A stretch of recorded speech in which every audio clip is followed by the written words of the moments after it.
अस्सलाम वालेकुम। नवाज शरीफ साहब ने कहा है कि हमारे दुश्मनों ने हम पर जंग मुसल्लत कर दी है और शिकस्त दुश्मनों का मुकद्दर बनेगी, जीत पाकिस्तानी कौम की होगी। और नेक्स्ट ये अपने ट्विटर अकाउंट पे वो कह रहे हैं, अगली लाइन में वो कहते हैं हमारे लोगों को मारने वाला हमारा दुश्मन है। और ये ट्वीट्स आई हैं आज उनकी, जब ISI के DG के साथ मीटिंग हुई और आर्मी चीफ के साथ उनकी मुलाकात हुई, और इसके अलावा उन्होंने अपने कैबिनेट के जो की मेंबर्स थे उनके साथ मीटिंग की। और उसमें आम तौर पर जो बात समझी जा रही है वो यही है कि एक स्ट्रेटजी चार्ट आउट की गई होगी कि आइंदा आने वाले दिनों में ये जो अपसर्ज हुई है टेररिज्म के अंदर पाकिस्तान में, इससे कैसे निपटना है। पाकिस्तानी फ़ौज ने कुछ जवाबी कार्रवाइयाँ की, जो कुछ अटैक हुए थे खजूरी चेक पोस्ट के ऊपर, उसके बाद आरे बाज़ार में, FC के ऊपर बन्नू में जो अटैक हुआ था, मीर अली में, उसके बाद जवाबी तौर पर जेट तैयारों ने बमबारी की। लेकिन ये आइसोलेटेड इवेंट्स के तौर पर ये आमतौर पर देखे जा रहे हैं। जो कहा यह जा रहा है कि इस वक्त TTP ने, हुकूमत ने जो बातचीत की, उन्हें ऑफ़र की थी, उसके बाद ख़ुद को रीग्रुप किया है। पाकिस्तान के मुख्तलिफ इलाकों में उन्होंने अपने कुछ ऐसे सुसाइड बॉम्बर्स, ये डराने वाली बात है, बहरहाल ये रियलिटी यही है, सुसाइड बॉम्बर्स या अपने कुछ ग्रुप्स को, स्लीपर सेल्स को, उसमें बंदे प्लेस कर दिए हैं। और सरकार अगर कार्रवाई करेगी तो जवाबी तौर पर रिटेलिएट करेंगे। तो यहाँ पर एक कम्प्रीहेंसिव स्ट्रेटजी चाहिए, भरपूर कुव्वत के साथ अगर आपने डील करना है। हाफ हार्टेड अप्रोच नहीं हो सकती, क्योंकि आपने 6-7 माह काफ़ी इंतज़ार कर लिया। ईच टाइम जब हमारे प्राइम मिनिस्टर या कोई मिनिस्टर इंटीरियर या डिफेंस के ये बयान देते हैं कि हम बातचीत के ज़रिए ही मसला हल करना चाहते हैं, अगले दिन एक बम फट जाता है। आज भी पेशावर में शाम में एक बम फटा है, जिसमें अभी तक 6 कैजुअल्टीज़ रिपोर्ट हो चुकी हैं। तो कितने दिन और? तो हुकूमत और फ़ौज दोनों को मिलकर एक ऐसी स्ट्रेटजी पे काम करना है जहां इस मैनेज को कम्प्लीटली जड़ से उखाड़ फेंका जाए। लोगों की जानों को बचाना अव्वलीन तरजीह होती है किसी भी स्टेट की, उसके बाद बाकी सब चीज़ें सामने हैं। लोगों की जानो माल का तहफ़्फ़ुज़ वो अव्वलीन है। तो यहाँ लोगों की जानो माल का तहफ़्फ़ुज़ करने वाले जो अदारे हैं, वो फ़ौजी और सिपाही, उनकी अपनी ज़िंदगियाँ भी महफूज नहीं रहीं।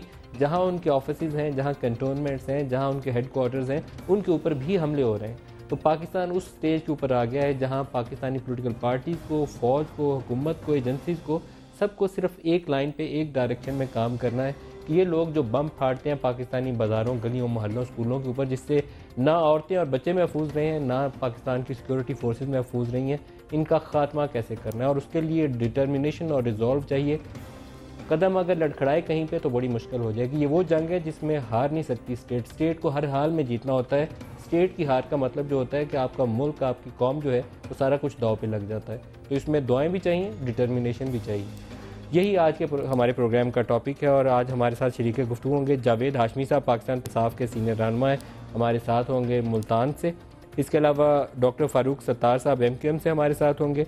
और हम एक्सपेक्ट कर रहे हैं कि हमें अल्लामा नासिर अब्बास साहब, कोयटा में एक सिचुएशन है जहाँ पर वो मुतासरीन जो हैं वो अपने प्यारों की वो जो जस्ते खाकी हैं लेकर अभी बैठे हुए हैं। वो कहते हैं कि आप कार्रवाई का आगाज़ करें तो फिर तो दफनाएंगे नहीं तो बैठेंगे अभी और, तब तक दफनाएंगे नहीं, कितनी देर और इनकी लाशें उठाएं।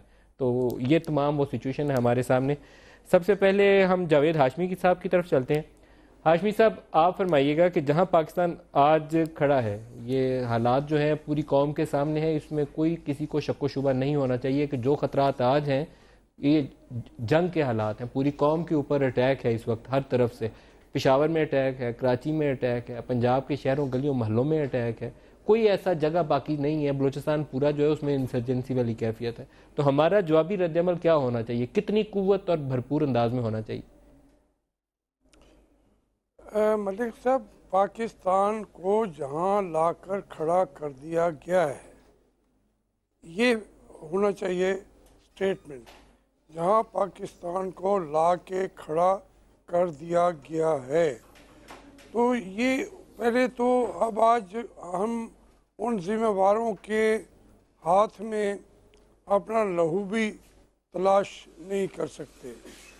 सारी दुनिया जानती है कि इस जंग में किस तरीके से पाकिस्तान को झोंक दिया गया है, और उसके अंदर अपने भी हैं, पराए भी हैं। ये इस वतन की बदकिस्मती है कि कोई बच्चा, कोई माँ, स्कूल जाने वाले बच्चे, ज़ियारत करने वाले बच्चे, जनाजा पढ़ने वाले हमारे पाकिस्तानी, यानी कोई जगह महफूज नहीं है, ना कोई बारगाह, इमाम बारगाह, है, ना कोई मस्जिद है, ना कोई खानकाह है। तो ये एक तरीके से यानी हत्ता कि आप ये देखें ना कि जनाजा गाह पे भी आप महफूज नहीं हैं। तो ये सूरत हाल जो पैदा की गई है उसके अब ज़िम्मेदार तो हम तलाश नहीं कर सकते।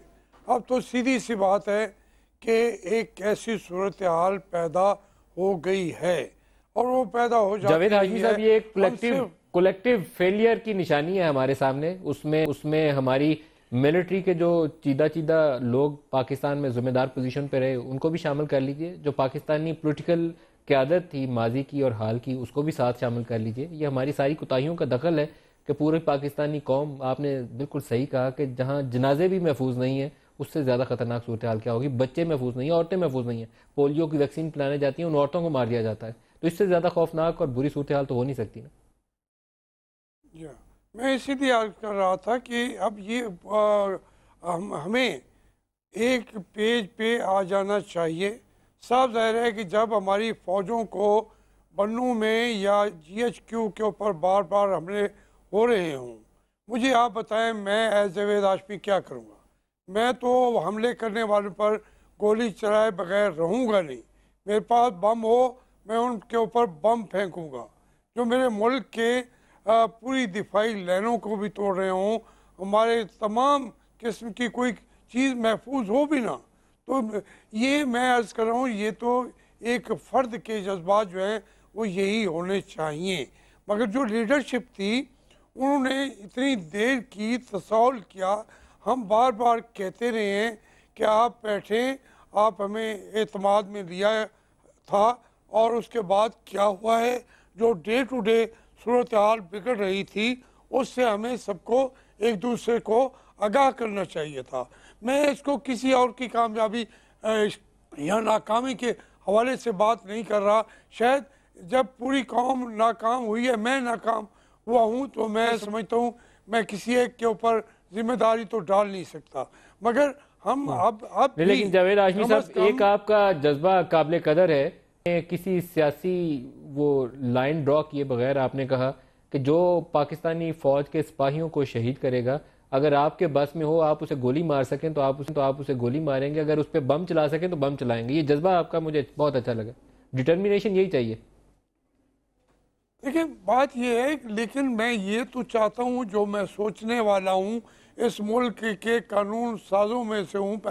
मैं इंडिविजुअल की बात नहीं कर रहा, मैं तमाम लोगों को कह रहे हैं। एक पार्लियामेंट हम बना के बैठे हुए हैं, उस पर खर्चे भी करते हैं। बड़ी मुश्किल से पार्लियामेंट पैदा होती है। मैं जनरलों को भी कहता हूँ जब मुश्किल वक्त आता है तो ये आपकी माँ के तौर पर आप बच्चों को प्यार करती है। मैं खराबियाँ करता हूँ तो हमें भी तहफ़्फ़ुज़ देने के लिए यही पार्लियामेंट होती है। हमें इन तमाम बातों पे, और आज जमहूरी दौर है, नवाज शरीफ की तो सबसे बड़ी पनाहगाह ही पार्लियामेंट होनी चाहिए थी, लेकिन ना कभी वो तशरीफ़ लाए हैं, ना उनको कि पार्टी ने संजीदगी से इस बात को लिया है। आज मैं यहाँ पे धरने में भी गया, मैंने उनसे यही कहा कि आज से 1 साल पहले 1.5 साल पहले जरदारी साहब के दौर में भी क्वेटा में लाशें पड़ी थी, मुल्तान में इसी जगह पे धरना था, और आज नवाज शरीफ साहब के दौर में भी वही हो रहा है। इसको कैसे हल करें? किसी एक आदमी किया। मैं हाशमी साहब दोबारा आपकी तरफ आता हूँ। फारूक सत्तार साहब को भी गुफ्तगू में शामिल कर लें। फारूक सत्तार साहब, आप फरमाइएगा कि आपकी पार्टी क्या सोचती है कि पाकिस्तान आज जहाँ खड़ा है, क्या हम और इंतजार का मुतहम्मिल हो सकते हैं, या हमें बड़े एक क्लियर दिमाग के साथ, एक वाज़े हिकमत अमली के साथ और पूरी ताकत के साथ उस एलिमेंट को कुचलना है, उखाड़ फेंकना है जो पाकिस्तानी बच्चों, औरतों, पाकिस्तानी सिपाहियों, उनके खून से खेल रहा है? MQM ने और MQM के कायद ने रोज़े अव्वल से कहा है कि इंतहा पसंदी और दहशत गर्दी पाकिस्तान की लाइफ टाइम का सबसे बड़ा चैलेंज है, और ये हमारी रियासत के इस्तेहकाम और हमारी बका पर एक सबसे संगीन खतरा है। ये कायद आज़म मोहम्मद अली जिन्ना के महज़ब पाकिस्तान के लिए भी एक बड़ा चैलेंज है और पूरी पाकिस्तानी कौम ये मुस्तकबिल के लिए भी बहुत बड़ा चैलेंज है। और जो कुछ भी हो रहा है उससे नबरद आजमा होने के लिए हमने बार बार कहा है कि नेशनल काउंटर टेररिज्म पॉलिसी की जरूरत है, जिसमें हम अपने सारे अंडे हिकमत अमली के एक बास्केट में ना डाल दें कि सिर्फ अगर मज़ाकरात की बात हो रही है तो हम मज़ाकरात शुरू होने का ही इंतजार कर रहे हैं, बीच में शराइत पर शराइत आ जाती हैं। आपने देखा कि सितंबर में जो एपीसी हुई थी उसके बाद जो सूरत हाल है, बैतुल हकीमुल्लाह महसूद की हलाकत के बाद भी जो एक मौका मिला इंतहा पसंदों और दहशत गर्दों को मज़ाकरात के छाते में, उन्होंने अपने आप को रीग्रुप किया, रीऑर्गेनाइज किया, अपने स्ट्रक्चर्स को दोबारा उन्होंने कायम कर दिया। इतना मौका हमारी हुकूमत ने और हमारी ये चूंकि पॉलिसी नहीं थी और हम सिर्फ इंतजार मज़ाकरात के लिए ढूंढ रहे थे कि किससे मज़ाकरात करने हैं, जो है वो जो सालिसी का किरदार कौन करेगा, हम इस बात का इंतजार कर रहे हैं। मैं समझता हूं कि अगर अब भी हम ये इंतजार करते रहे तो जो हमारे अफवाज पाकिस्तान के हजारों शहीद हैं, जो पाकिस्तान के मासूम बच्चे और औरतें हैं, जो पाकिस्तान के बेगुनाह अवाम हैं, जो कि इस का शिकार हो रहे हैं, बेगुनाह अपनी जानों से जा रहे हैं, हम उनके खून का सौदा करेंगे अगर हमने अब भी कोई फैसला ना किया और इंतजार करते रहे। और इस सिलसिले में हमारे फारूक सत्तार साहब ये फरमाएगा कि जो मुख्तलिफ सियासी जमातें हैं उनकी सपोर्ट और उनकी जानिब से दबाव बढ़ाना, और इसी लाइन के ऊपर, ये नहीं कि वहाँ सियासत शुरू हो जाए, एक सिंगल लाइन एजेंडे के ऊपर कि ये ग्रुप्स जो पाकिस्तान में बम चलाते हैं, सुसाइड अटैकर्स भेजते हैं, गोलियां चलाते हैं, बारूद से भरी गाड़ियां भेजते हैं, इनका खात्मा करना है। यहाँ पोलिटिकल प्रेशर चाहिए। क्या वो बरकरार रहेगा? सारे पुश करें प्राइम मिनिस्टर को और नवाज शरीफ साहब की हुकूमत को कि आगे चलिए, सारों को साथ लीजिए और यही डायरेक्शन है, कोई और डायरेक्शन नहीं है हमारी। देखिए, तमाम सियासी जमातों को जो कौम की नुमाइंदगी करती हैं उनको एक पेज सूबाई असेंबलियों में, कौमी असेंबली में और सेनेट में, उनको कम से कम एक पेज पर आना पड़ेगा, कम से कम एजेंडे पर मुत्तफिक होना पड़ेगा। और जो हमारी अफवाज हैं, कानून नाफिज करने वाले इदारे हैं, उनको एक वाज़ेह पॉलिसी हमें देनी पड़ेगी और उनको पूरी कौम को उनको बैक करना पड़ेगा। दूसरा, सूबाई हुकूमतों को भी इस सिलसिले में अपना एक भरपूर और मौसर किरदार अदा करना पड़ेगा। ये कोऑर्डिनेटेड अप्रोच होगी, ये नहीं हो सकता, आइसोलेटेड इवेंट नहीं है, ये पूरी कौम को लड़ना पड़ेगा। अच्छा, मैं डॉक्टर साहब आपकी तरफ दोबारा आऊंगा, इसकी डिटेल्स पे भी बात करेंगे आपसे। मैं पहले अल्लामा नासिर अब्बास साहब को भी साथ मिला लूँ, सरबराह हैं मजलिस वहदतुल मुस्लिमीन के। अल्लामा साहब आप फरमाइएगा, पहले तो मैं कोयटा वाले वाक़े के हवाले से मैं चाहता हूँ कि जहाँ पर इस वक्त हमारे बहुत से प्यारे बहन भाई बैठे हुए हैं और वो अपने प्यारों के जनाजे लेके वहाँ बैठे हुए हैं, कहते हैं कार्रवाई का आगाज़ होगा तो फिर तदफीन होगी, नहीं तो नहीं होगी। आप फरमाइएगा कि कोई फॉरवर्ड मूवमेंट है सरकार की जानब से, क्योंकि 2 वज़ीर यहाँ से भेजे गए हैं, कोई यकीन दहानी करवाई गई आपको? बिस्मिल्लाहिर्रहमानिर्रहीम, आपका शुक्रिया। देखिए, अभी तक जो वज़ीर साहब आए हैं कोयटा में, अभी तक उनसे मुलाकात नहीं हुई हमारे जो दोस्तों की और हमारी, हम इंतज़ार कर रहे हैं। लेकिन एक बात अफसोस से कहनी पड़ती है कि हमें 2-2 दिन जनाजे लेकर बैठना पड़ता है हुक्मरानों के ज़मीर को जोड़ने के लिए। ये कितने बेहिस हुक्मरान हैं कि लोग मनफी टेम्परेचर के अंदर, नेगेटिव टेम्परेचर के अंदर बैठे हुए हैं, जनाजे लेकर, अपने अजीज़ों के जनाजों के टुकड़े लेकर। अक्सर जवान हैं, ख़वातीन शहीदा हैं। इस वक्त पाकिस्तान में 1700 मकामात पर धरने हो रहे हैं, यूके में हो रहा है, बर्मिंघम में हो रहा है, लंदन में, अमेरिका में सरापा एहतजाज हैं। और हमारे हुक्मरान गुज़श्ता कई सालों से दहशत गर्दों के नाज उठा रहे हैं। हमारी पॉलिटिकल एलीट का फेलियर है। जितनी भी सियासी जमातें भी मौजूद हैं, सब हुक्मरान रही हैं। थ्रेट एक्सटर्नल था, अब इंटरनल थ्रेट बन गया है। पाकिस्तान के अंदर दहशत गर्दी है, दहशत गर्दों ने ऐलान जंग किया हुआ है और हमारे सियासी हुक्मरान, पॉलिटिकल एलीट, रियासती इदारे, सिक्योरिटी के इदारे अभी सोच रहे हैं कि इनके बारे में हमें क्या करना है। क्या ये आज का नासूर है? क्या ये 2 महीने पहले का है? 4 महीने पहले का है? ये लोग पुरअमन लोगों पर तो हमले करते हैं, उन्हें मारते हैं। अभी कराची में इसमें कमजोरी भी है और लैक ऑफ, अभी कराची में आप देखें, पुरअमन एहतजाज करने वाली ख्वातीन पर लाठीचार्ज हुआ है खारादार के इलाके में। अभी जो लोग IRC सेंटर के पास बैठे हुए हैं, रेंजर उन्हें अल्टीमेटम दे रही है कि आप अपना पुरअमन एहतजाज खत्म करो, उठ के चले जाओ यहाँ से। दहशतगर्दों को नहीं पकड़ा जाता। अहले तशय्यो के लिए कराची से लेकर पाड़ा चनार तक और गिलगित से लेकर कोयटा तक ये मुल्क कत्लगाह बना हुआ है। हमारी नस्लकुशी हो रही है, अहले सुन्नत को मारा जा रहा है, माइनॉरिटीज को मारा जा रहा है, और हमारे हुक्मरान सोच रहे हैं कि हमें क्या करना है इनके बारे में, जिन्होंने दहशतगर्दी का ऐलान जंग किया हुआ है। अफसोस के साथ कहना पड़ता है, जिसने भी पाकिस्तान में हुकूमत की है उसने पाकिस्तान के मफादात का ख्याल नहीं रखा, अपने आप को मजबूत किया, अपनी सियासी पार्टियों को मजबूत किया, लेकिन अवाम का कोई ख्याल नहीं रखा। क्या ये दहशतगर्द अवाम की वजह से वजूद में आए हैं या हमारे सियासी हुक्मरानों और रियासती इदारों की वजह से वजूद में आए हैं? और एक अफसोस के साथ कहना पड़ता है, मैं जावेद हाशमी साहब के जज्बात की कदर करता हूँ कि मेरे फौजी जवान को जो मारेगा मैं भी उसे मारूंगा, नहीं छोड़ूंगा। लिहाजा यही वजह है कि GH के ऊपर अटैक हुआ, बन्नू में अटैक हुआ, और उसके बाद सर्जिकल स्ट्राइक हुए दहशतगर्दों के खिलाफ। मुझे ये बताइए कि जब अवाम पर हमले होंगे इनका जवाब कौन देगा? कौन दहशतगर्दों को मारेगा? हम किससे एहतजाज करें, किससे इल्तिजा करें, किससे पनाह मांगे? कौन है जो हमारी बात सुने? हम 5-5 दिन जनाजे लेकर बैठते हैं, फिर हमारी बात सुनने की बात होती है। हमारे वजीर आला बेख्तियार हुक्मरान ऐसे लगते हैं जैसे पाकिस्तान में रियासत है ही नहीं है, दहशतगर्दों की रियासत बनी हुई है।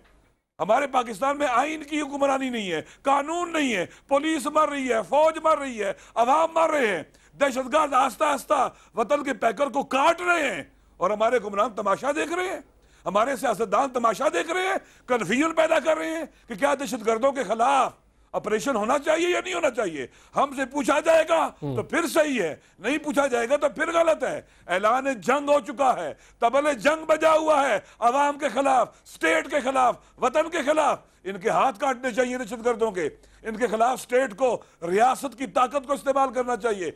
अगर देर की गई, पहले इकदाम नहीं किया गया, आज बड़ी कुर्बानी देनी पड़ेगी। अगर आज इकदाम ना हुआ, कल बहुत बड़ी कुर्बानी देना पड़ेगी, बहुत खून देना पड़ेगा। अच्छा अल्लामा साहब, यहाँ मैं थोड़ा सा इंटरप्ट करूंगा आपको। जावेद हाशमी साहब से मैं चाहूंगा कि अगर इसको वो एड्रेस कर सके। मैं दोबारा आपकी तरफ आता हूँ अल्लामा साहब। ये हमारे धरने, जी अल्लामा साहब मैं दोबारा आपकी तरफ आऊंगा। जावेद हाशमी साहब, एक इनका सवाल है और वो बड़ा वैलिड क्वेश्चन है कि एक हमने जज्बे का इजहार आपने किया, मैंने भी उसको शाबाशी दी कि जो फौजियों को मारता है उसके साथ बहुत आहनी हाथ से निपटना पड़ेगा, लेकिन वो कहते हैं जो शहरियों को मारा जा रहा है उसके ऊपर भी तो रद्दमल उतना ही तगड़ा दिखाइए आप, और उन लोगों का हाथ रोकिए। कोई तो आए हुकूमत वक्त आगे बढ़े, यहाँ तो हिलता ही कोई नहीं है।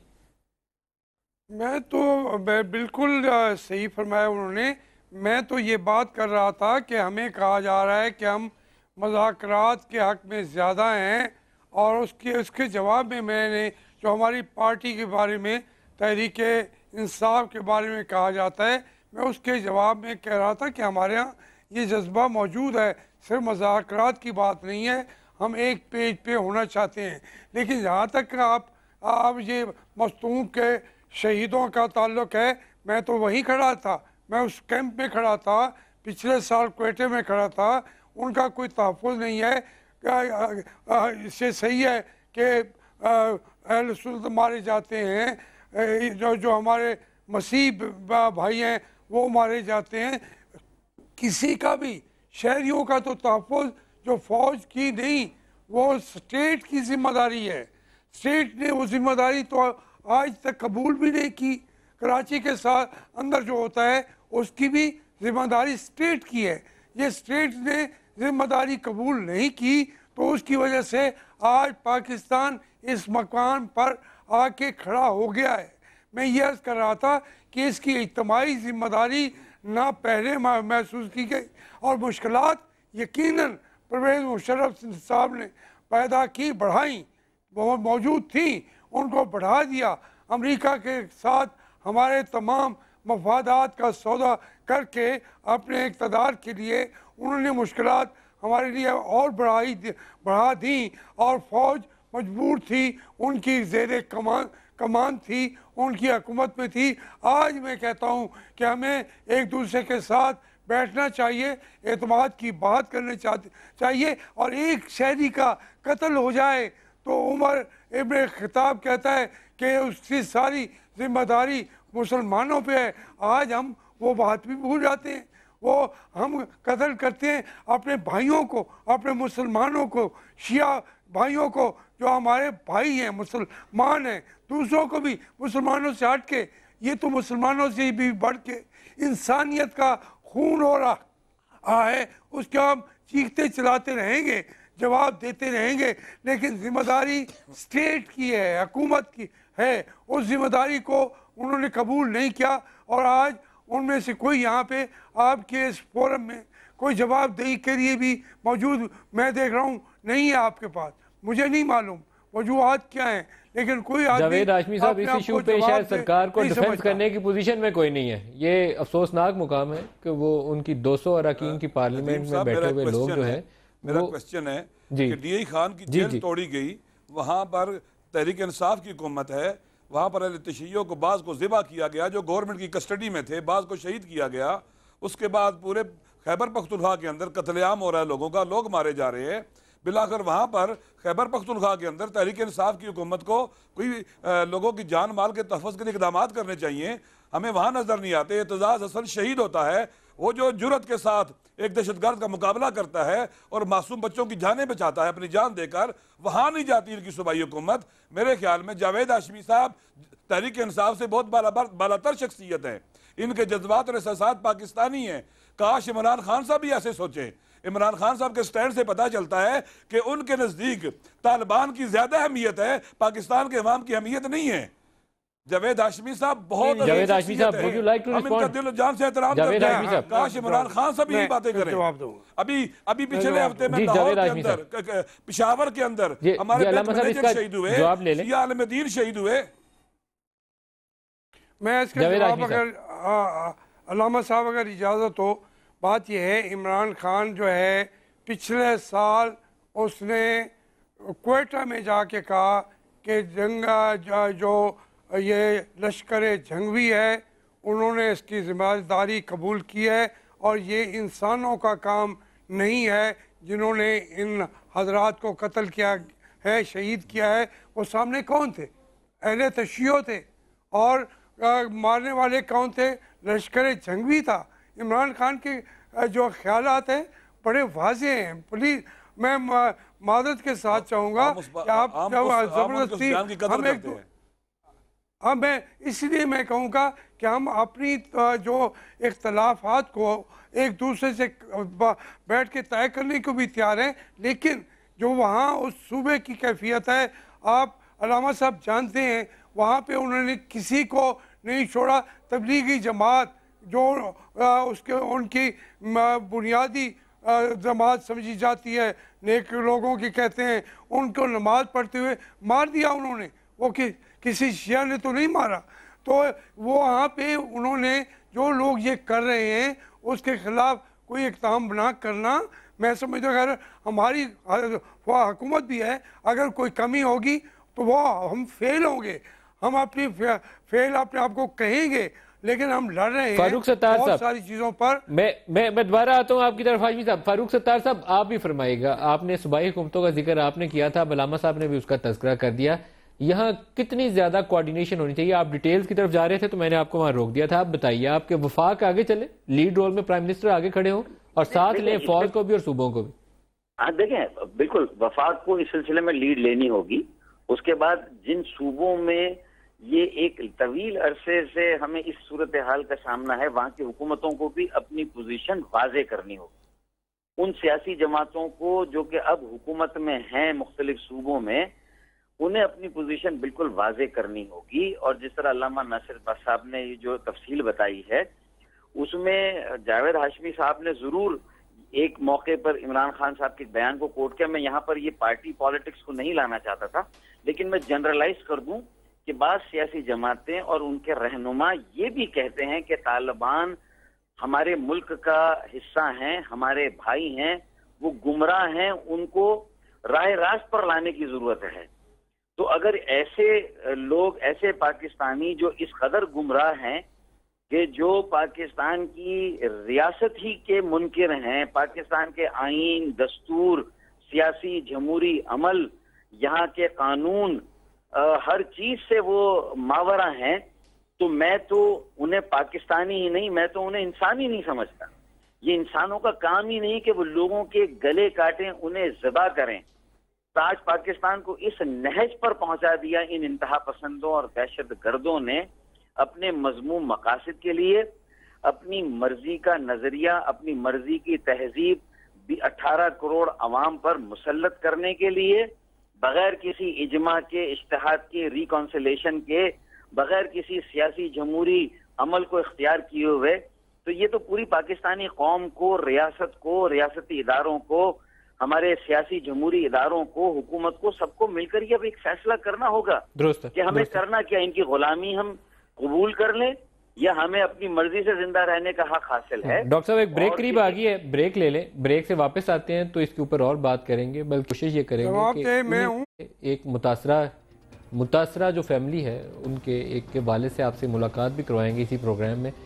पिछले हमने कुछ प्रोग्राम में कोशिश की थी कि पाकिस्तानी फ़ौज के जो शोधा हैं उनकी फैमिलीज़ क्या सोचती हैं, वो क्या कहती हैं, तो वो उनसे हमने बात करवाई थी। आज हमने एक नौजवान 15 साल पिंडी में आर्य बाज़ार बम में शहीद हो गया, उसके वालिद क्या सोचते हैं या क्या कहते हैं, उसके ऊपर कोशिश करेंगे कि आपको बताएं कि उसका रद्द-ए-अमल क्या है। हमारे साथ रहिए।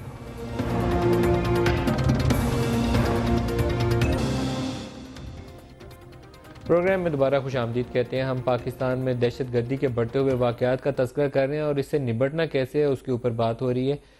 मैंने आपसे ब्रेक में जाने से पहले जिक्र किया था कि हमने कुछ फ़ौजी शोधा की फैमिली से बात की। अभी हमारे साथ मुश्ताक अहमद राहील साहब हैं। ये आर्य बाज़ार में जो वाक़या हुआ चंद दिन पहले, जिसमें अर्ली मॉर्निंग अटैक हुआ और उसमें हमारे सिविलियन भी, फ़ौजी भी, दोनों शहीद हुए, उसमें इनका बेटा, कि मैं तस्वीर आपको दिखाऊंगा, 19 साल का मुबशर मुश्ताक स्टूडेंट है, इलेक्ट्रॉनिक्स इंजीनियरिंग उसका एक शौक़ था जिसके लिए अभी वो पढ़ रहा था।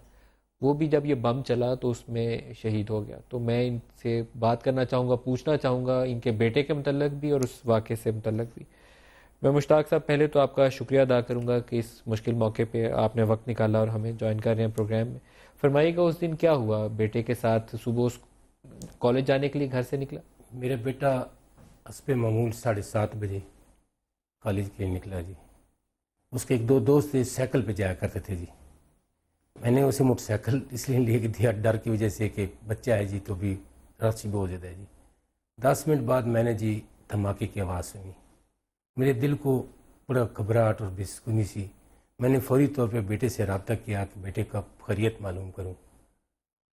2, 4, 6 दफ़ा टेलीफोन किया जी, तो मुझे कोई जवाब नहीं मिला जी। मैं फौरी तौर पे मोटरसाइकिल बाहर निकाला। मैंने बड़े बेटा जो इससे आसिफ मुश्ताक बेटा जाए धमाके की तरफ जाते हैं, मुझे बड़ा खौफ और डर महसूस हो रहा है जी। अभी हम बाहर निकले ही हैं जी तो टेलीफोन आ गया जी कि आप जी डिस्ट्रिक्ट हेडक्वार्टर हॉस्पिटल राजा बाज़ार में पहुँची। मैंने मोटरसाइकिल बैठ गया, बेटा मेरा चला रहा था जी। हम इमरजेंसी में गए जी, तो वहाँ उन्होंने कहा जी कि साथ एक बंदा, आप जी डेड बॉडीज़ होती हैं उस तरफ जाएं जी। आप वहाँ गया जी तो उन्होंने दरवाज़ा खोला। मेरा बेटा खून में लथपथ ना जी। मैंने उसे देखा, मुझसे बर्दाश्त ना हुआ जी।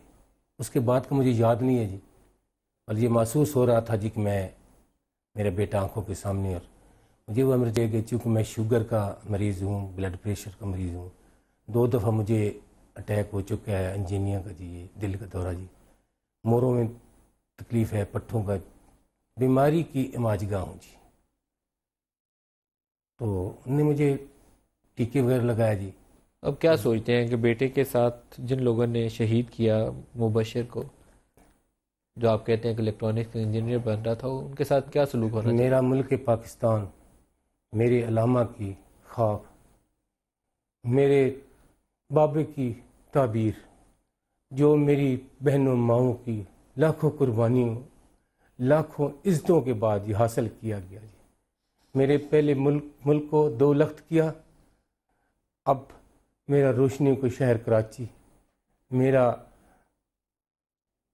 लाहौर, मेरा जिंदा दिलाने लाहौर, गुजरांवाला पहलवानों का शहर, पेशावर मेरा मोहब्बत और प्यार, और कोयटा मेरा जनाब बाबे की रहशगाह।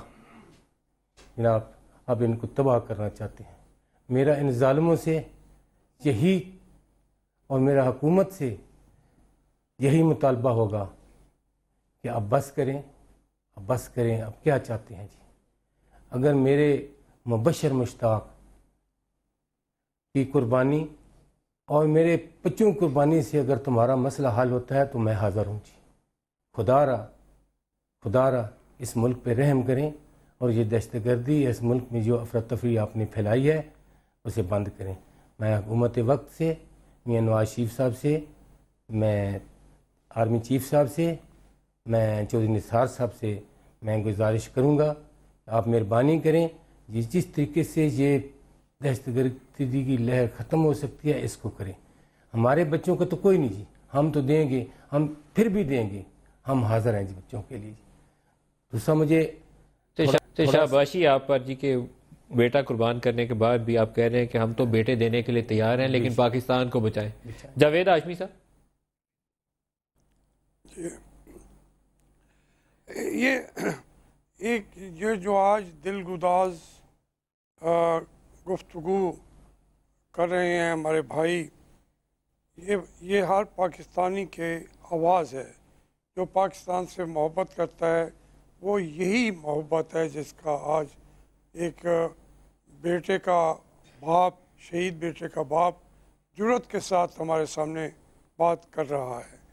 हमने इन मराहल से गुज़र रहे हैं। मैं फ़ारूक सत्तार साहब ने भी बात की थी। बात यह है कि हमें आइन को जो नहीं मानता उसको हम नहीं मानते।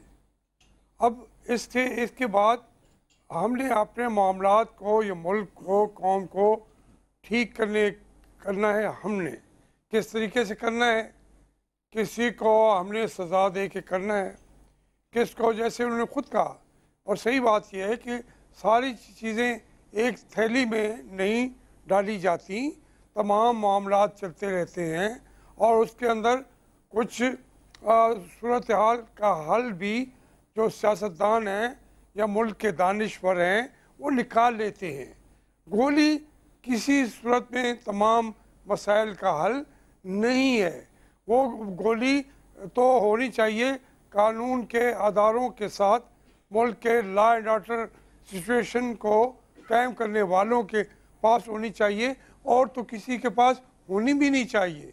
इसलिए अगर कोई चाहता है कि गोली से मसाइल का हल निकालेगा, बम चलाएगा, वो ख्वाबों की दुनिया में रहता है। तो पूरी दुनिया को आप देखें, तारीख आप देख रहे हैं, बहुत सारे मौके पे लोग पैदा हुए।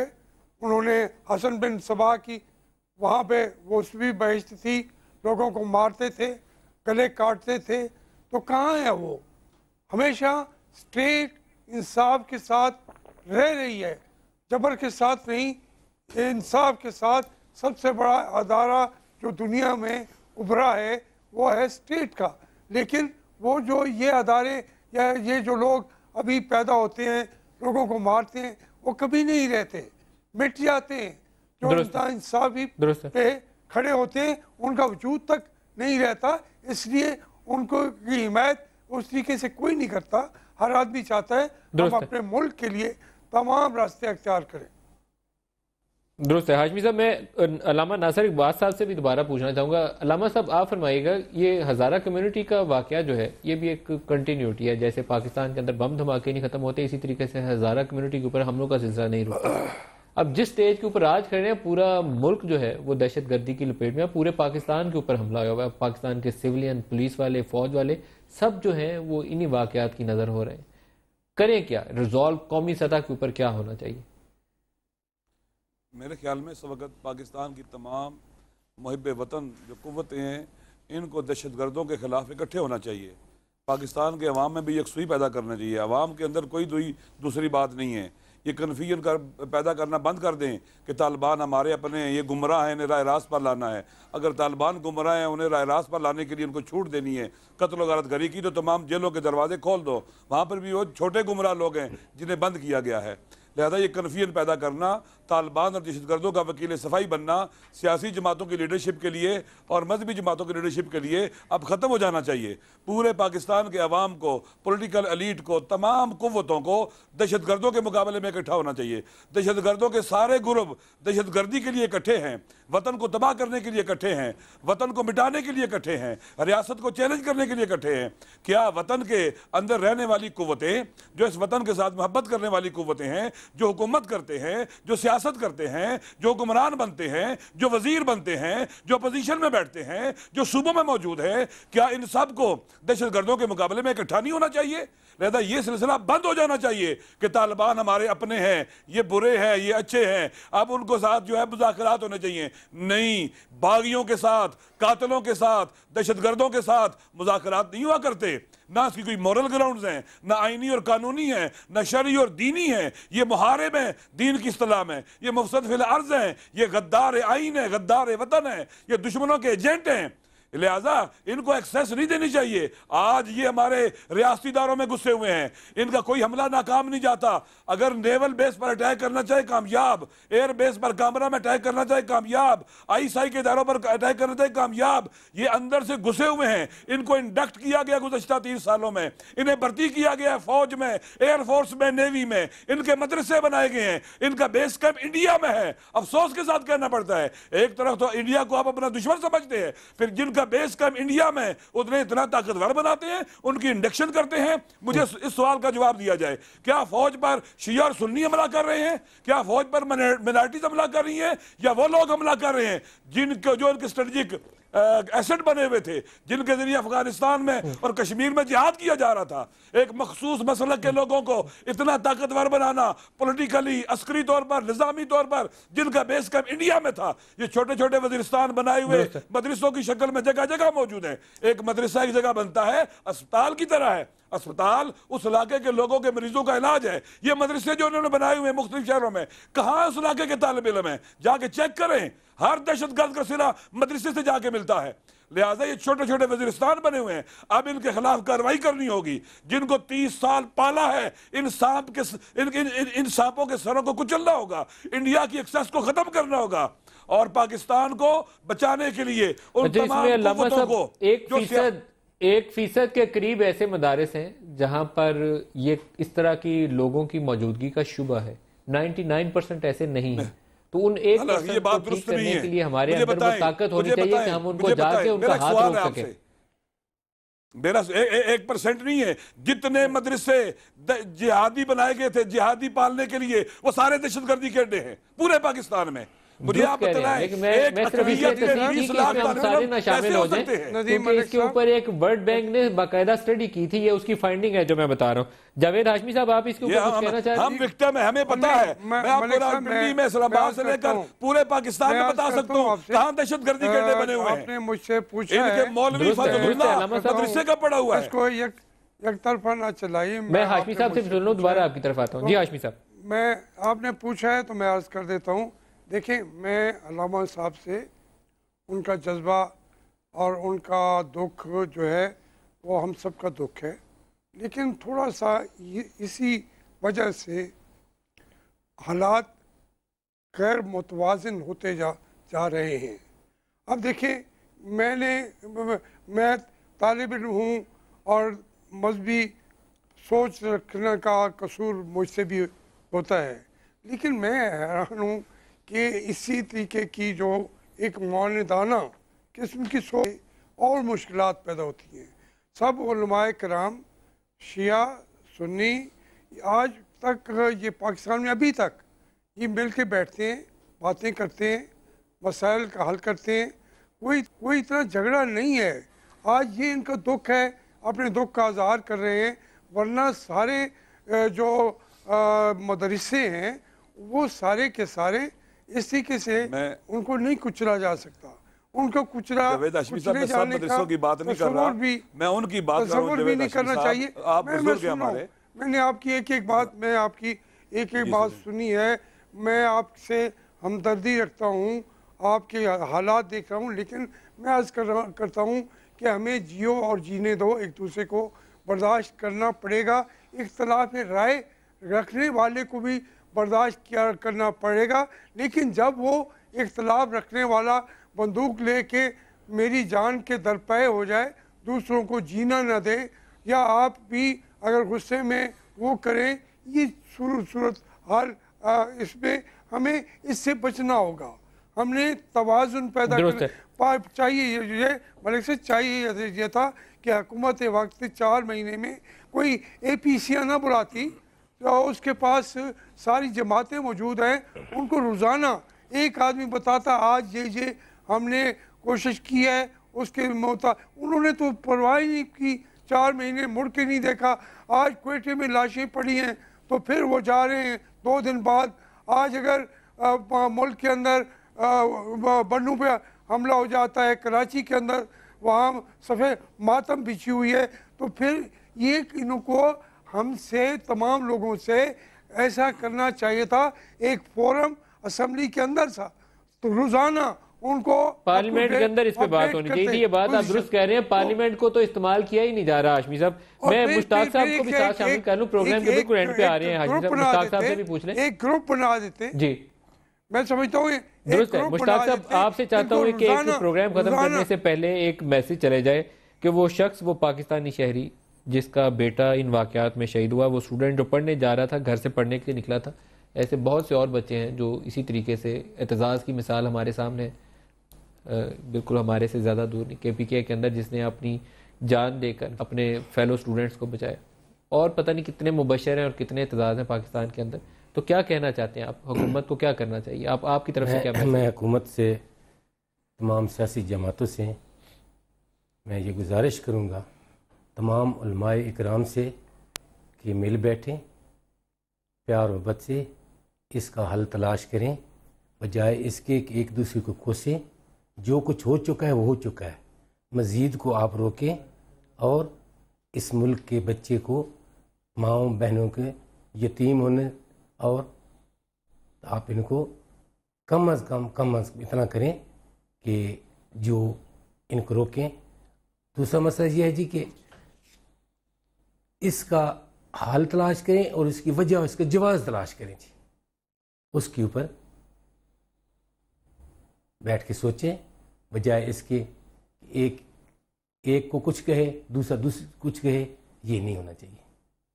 इल्ज़ाम तराशियाँ और ज़बानी एक दूसरे के ऊपर जो एक इल्ज़ामात का सिलसिला, उसको रोक के अमली तौर पे इक़दामात करें कि और कोई मुबशर या और कोई एतजाज़ जो है उसको शहीद होने से कैसे बचाना है, या कोई जो माँ है उसका बच्चा उससे ना जुदा हो, कोई बच्चा है उससे उसका बाप ना बिछड़ जाए, उससे कैसे रोका जाए। बाप की जो तवक्कुआत हैं अपने बच्चे से, ठीक है कि मुल्क व कौम के लिए बच्चा शहीद हो गया जी, लेकिन माँ बाप की भी कुछ उम्मीदें होती हैं, आसरा होता है, सहारा होता है जी। तो मैं दोबारा फिर गुजारिश करूँगा जी अपने तमाम इन सियासी भाइयों से, सियासी कायदीन से, मैं जनाब हुकूमत वक्त से, मैं जनाब आर्मी चीफ साहब से मैं गुजारिश करूँगा कि ये सब लोग बैठ के बजाय एक दूसरे इल्ज़ाम तराशियाँ करें या एक दूसरे बैठ के हल निकालें। अलामा साहब, आपकी तरफ आ रहा हूँ सिर्फ एक लाइन के लिए। मेरे पास 1 मिनट है, एक आधा मिनट आपके लिए और आधा हाशमी साहब के लिए। प्रोग्राम का वक्त खत्म हो गया, क्या कहेंगे? Closing remarks. इन हसास लम्हात में प्राइम मिनिस्टर को कौम से खिताब करना चाहिए और ऐलान करना चाहिए कि हमारी दहशतगर्दों के ख़िलाफ़ जंग है, हम वतन के लोगों को अमन देंगे, उनकी जान और माल की हिफाजत करेंगे, फ़ौज पर हमले करने वालों का, पुलिस पर हमले करने वालों का मुकाबला करेंगे, उनसे आहनिया से निपटेंगे और इस कन्फ्यूजन को कम्प्लीटली ख़त्म करें, जितना जल्दी मुमकिन है ख़त्म करें। जावेद हाशमी साहब करें। जावेद हाशमी साहब, मैं चाहता हूँ कि हमारी हुकूमत को, हमारे अदारों को, फ़ौज को, दूसरों को कौम से अलग हो के कोई वो एक्शन ना कामयाब कर सकते हैं, ना उसको हिमायत हासिल हो सकती है। कौम को एतमाद हासिल करने के लिए वो तमाम जमातों को बिठाएं, उनके सामने पेश करें उनका जो लाया अमल है और फिर उस पर अमल करें। दुरुस्त है। मैं प्रोग्राम का एंड इसी मुबशर की तस्वीर के साथ करना चाह रहा हूँ। पूरे इस मुबशर मुश्ताक को भी, एतजाज़ हसन को भी, एतजाज़ हसन को भी, इन सारे बच्चों को याद रखें। ये वो बच्चे हैं जो अपनी जानें दे रहे हैं पाकिस्तान के लिए। ये शहीद हो गया, बम फाड़ने वाला फ़ौज पे ऊपर हमला करने आया था, लेकिन उसी में ये पाकिस्तानी कौम का बेटा जो था, इसकी भी जान दी। इन बच्चों को बचाना इस रियासत की जिम्मेदारी है। इसका जवाब देना है किसी को, जिन लोगों को मुंतखब करके इक़्तिदार सौंपा जाता है या ज़िम्मेदार ओहदों पर बिठाया जाता है। ये उनके ऊपर जिम्मेदारी है, इस दुनिया में भी और बाद में भी। अगर वो इसको नज़रअंदाज कर रहे हैं तो कहीं ना कहीं इसका जवाब देना है। ये मैं इसलिए फ़ोटो सामने रखी हुई है कि वो सारे लोग देखें भी और इसके लिए कुछ करें भी। आज के प्रोग्राम से इतना ही, इजाज़त दीजिए। खुदा हाफ़िज़।